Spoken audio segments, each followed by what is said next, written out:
Hey everyone, this is Kieran. Today's video is talking about breathing a little bit more in the context of activity.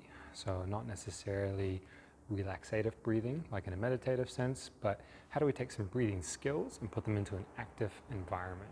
So if that sounds like something that might be useful for you, then give this a watch.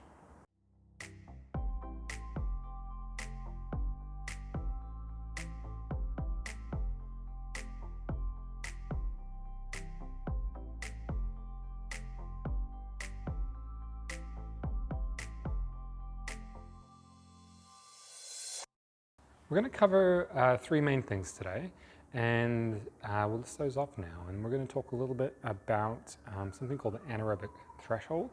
So that's going to give us an idea of how breathless we are, and that's going to be in the context of breathing gears.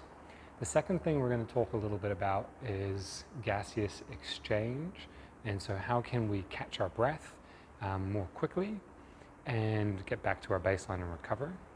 And then third and last thing is going to be a little bit about breathing flexibility, and there'll be a part 2 on this as well to go into more specific context, but just introducing a few ideas, okay? So you can go to the appropriate chapter if you want to watch a specific thing, but yeah, that's what we're going to cover today. So what breathing gears means, and if we think about it like in that sort of gear 1 is sort of going slow, Gear 2, Gear 3, and 5 is kind of like full out 100% effort or 100% sprint. And when we're thinking about that in terms of energy systems, we're going to have certain energy systems which are better for that short explosive period. So if you're thinking about maybe like 100-meter sprinters, for example, they can't maintain that pace for, I guess, around after 200 meters, we start to see that sort of time start to drop off. And then as you kind of go to the other end of the spectrum, like marathon runners, there's a different kind of cadence there, right? There's a different level of effort. It's a percentage of their maximum effort, and that reflects what energy system they're using, meaning that they can last that long in that activity and they can sustain that pace.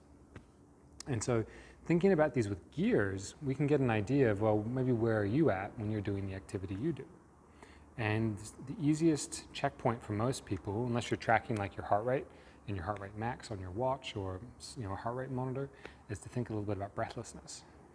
And there's a tipping point into these sort of different energy systems. So gears 1, 2, and 3 is kind of getting into like our aerobic system, so we can last quite long. It's enduring. We're using sugar from our bloodstream, and we're also using oxygen as it comes from our lungs into our bloodstream and then into our muscles. And what starts to happen is it gets to a tipping point where we need more and more energy faster than what that energy system can deliver. And so we go into local energy stores in our muscle, and that can't last as long because it's got a finite amount. There's a certain amount of resources there that are going to run out. And typically that breathless point is when we're tipping into that. And so it's right around like, okay, if you can talk to someone but it's uncomfortable, you're still sort of in aerobic, but you're starting to mix into anaerobic. So this is like a finite energy system versus when you're getting into breathless, the point where you can't talk, you're starting to get more into that sort of anaerobic finite resources, right? And it's not that either is bad. They've got an appropriate usage for an appropriate task. The thing is when you're applying it to an exercise environment, say if you're doing like a 60 long or 45-minute long class and you're going full out the whole time, what's starting to happen is you're using different energy systems, and those energy systems are going to be a little bit different if it's just like cardio aerobic based versus like a weight element to it and using different muscle glycogen stores. But it's important to try and keep yourself at around that kind of anaerobic threshold, that thing where you can talk to someone, you're out of breath, but you can still kind of talk to someone. It's a bit uncomfortable. And it means you're going to have more sustainable exercise, and you're still going to get the benefits of what you're doing, but it means you can last that appropriate time. And why would it be not as useful to push past that? Because at some point you're going to start to have to compensate. And when you start looking at, as our respiratory muscles get fatigued, particularly like our diaphragm, it's going to shunt blood to that muscle to help sustain it so it can keep us breathing. And we'll talk a little bit about why that is in a second. But it takes then blood from some of our postural muscles. And so say your erector spinae, those big muscles up your back, big sort of railroading muscles, and they're anti-gravity muscles. They're the ones which have got the biggest batteries, and they tend to be there, literally supporting your back, while you do all these other movements. Now, we know that as they get fatigued, the activity of your abdominal muscles starts to increase. And what can speed up that fatigue is if you're shunting blood somewhere else.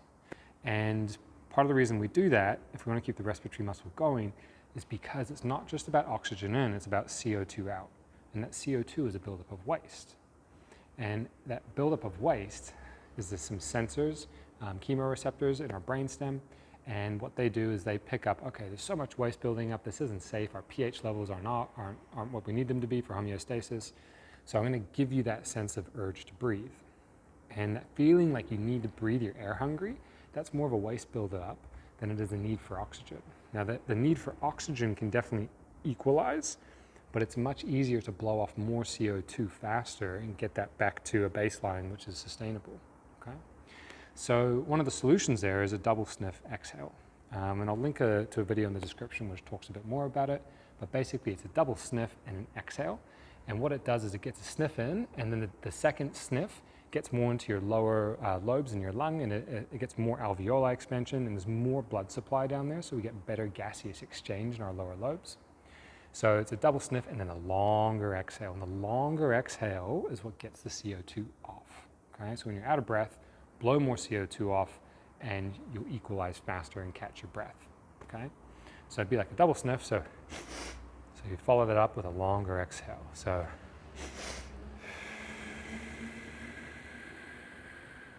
and as long as you can sustain within that period, because at some point you got to breathe again.